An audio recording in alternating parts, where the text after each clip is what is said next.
নবম দশম শ্রেণীর শিক্ষার্থী ও যারা এসএসসি 2027 সালে পরীক্ষার্থী তাদের জন্য একটি গণিত ক্লাস। এসএসসি পরীক্ষার পূর্বে আমাদের প্রি টেস্ট এবং পরবর্তীতে আমরা ফাইনাল পরীক্ষা দিই। 2027 সালে যারা এসএসসি পরীক্ষার্থী রয়েছে, এখন যারা প্রি টেস্ট পরীক্ষায় অংশগ্রহণ করবে তাদের জন্য 3.1 অধ্যায় 3 থেকে অনুশীলনী 3.1-এর যে কয়টা অঙ্ক করলে আমরা গুরুত্বপূর্ণ অঙ্কগুলো করলে পরীক্ষায় যে কোনো সৃজনশীল অঙ্ক আসলেই আমরা বুঝতে পারবো এবং করতে পারবো, সেই অনুযায়ী সাজেশন করা 7, 8, 9, 10, 11, 14 ও 15 এই কয়টা অঙ্ক করলেই হয়তো তোমরা পরীক্ষায় শতভাগ সৃজনশীল অঙ্কটি বুঝতে পারবে। এই জন্য এই অঙ্ক কয়টা আমি তোমাদেরকে এখানে করিয়ে দেব এবং ভালোভাবে আলোচনা করব, যাতে তোমাদের এই অঙ্কে যদি কোনো সমস্যা থাকে আর এই সমস্যাটা তোমরা উপভোগ না করো, অর্থাৎ তোমরা বুঝতে পারো, এই অঙ্কগুলো আসলে পরীক্ষায় ভালোভাবে দিতে পারো, সেই দিক লক্ষ্য রেখে বিস্তারিত আলোচনা করব। এছাড়াও উদাহরণ 7 এবং 10 এই দুইটি অঙ্ক তোমাদের জন্য অত্যন্ত গুরুত্বপূর্ণ। তো 3.1 অধ্যায় 3-এ আমরা যে অঙ্কগুলো করব সেগুলো আমরা এখন দেখি। 7, 8, 9, 10, 11, 14 ও 15 নম্বর এবং উদাহরণ 7 থেকে 10।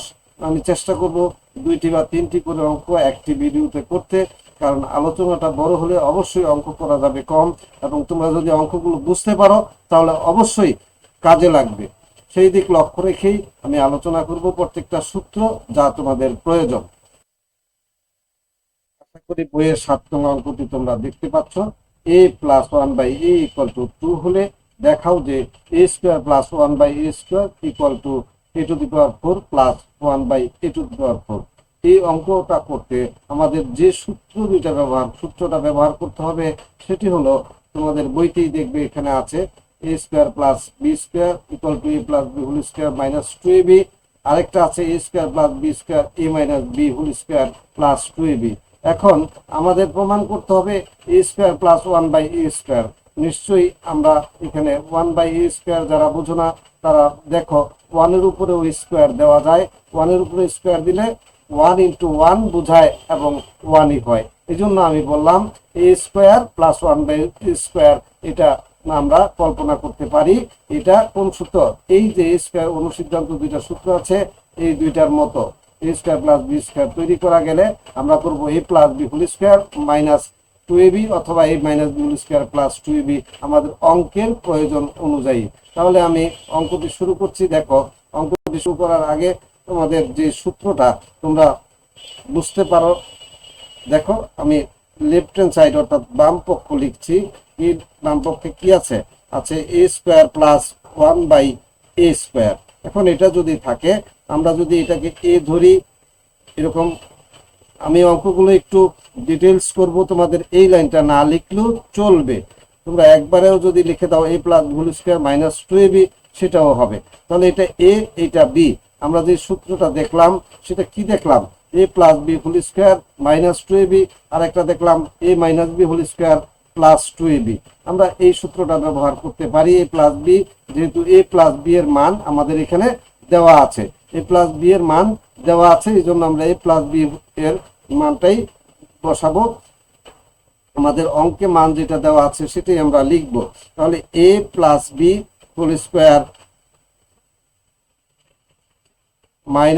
2ab। এখন আমরা কল্পনা করতে পারি এটা a, এটা b, a b। আশা করি তোমরা a b কেন এটা হলো, এর জায়গা যে দখল করছে তাকে লিখছি, বি এর জায়গাটা যে দখল করছে তাকে লিখেছি। এই a এবং a কেটে দেওয়া যায়। গুণ আকৃতিতে থাকলে লব এবং হর উপরে নিচে একই জিনিস থাকলে আমরা কেটে দিতে পারি। এই a + 1/a এর মানটা দেখো এখানে অঙ্কটার মধ্যে আছে, কি আছে? 2। তো আমরা 2 এখানে বসাতে পারি। 2 বসাইলে আমাদের রেজাল্টটা কি হবে? 2 এর উপরে স্কোয়ার। যদি একটাই সংখ্যা থাকে তাহলে আমরা এরকম লিখতে পারবো, যদি 12, 13, 14 তখন ব্র্যাকেট দিয়ে লিখব। আমি অঙ্ক করানোর পাশে তোমাদের যে ভুলগুলি হয় সেগুলো আলোচনা করে দেব। এবার 2² অর্থটা কি? 2 কে 2 দিয়ে গুণ করা, যারা বুঝো না তারা বুঝতে পারবে। 4 - 2, যারা আগে কোনোদিনই বীজগণিত অঙ্ক করে নাই তাদের জন্য এই অঙ্কটা সহায়ক হবে। তাহলে 4 থেকে 2 যদি বিয়োগ করি, বাদ দেই, তাহলে 2 থাকে। আমরা লেফট হ্যান্ড সাইডের মানটা পেয়ে গেলাম। এবার আমরা রাইট হ্যান্ড সাইড যেটা আছে সেটা করি। রাইট হ্যান্ড সাইডে কি আছে? রাইট হ্যান্ড সাইডে আছে a square plus 1/a square, আছে কি না? আছে। তাহলে a স্কয়ার প্লাস 1/a স্কয়ারটা আমরা লিখি a square a to the power 4 আছে, a to the power 4 plus 1/a to the power 4।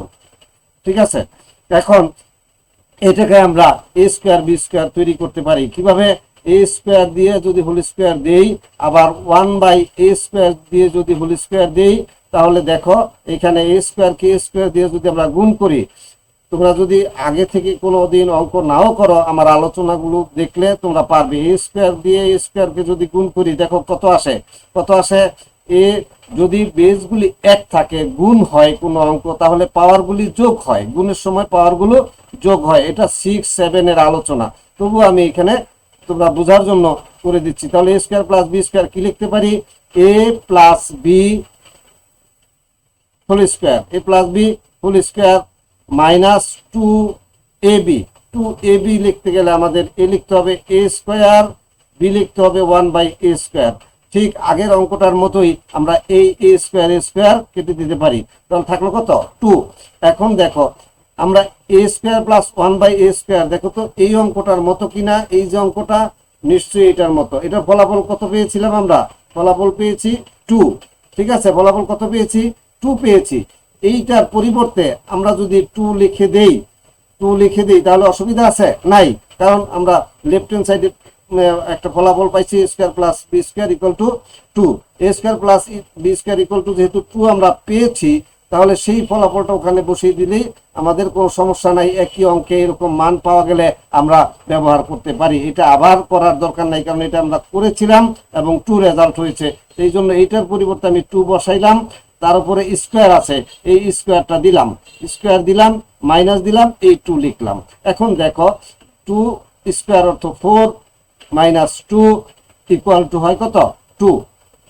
এবার দেখো রাইট হ্যান্ড সাইডে যে রেজাল্ট সেটাও 2 এবং লেফট হ্যান্ড সাইডে যে রেজাল্ট সেটাও 2। তাহলে দুইটাই যদি 2 হয়, আমরা অবশ্যই বলতে পারি বাম পক্ষ সমান ডান পক্ষ। আশা করি তোমরা অঙ্কটি বুঝতে পেরেছো। আমি সাজেশনের আলোকে তোমাদের এই অঙ্কগুলো করব। যে অঙ্কগুলো লেখা আছে প্রথমেই তোমরা জানতে পেরেছো কোন কোন অঙ্কগুলো।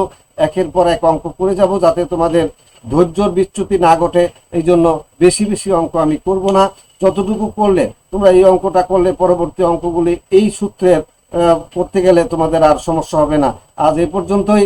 আল্লাহ হাফেজ। পরবর্তী ক্লাসে আবার দেখা হবে।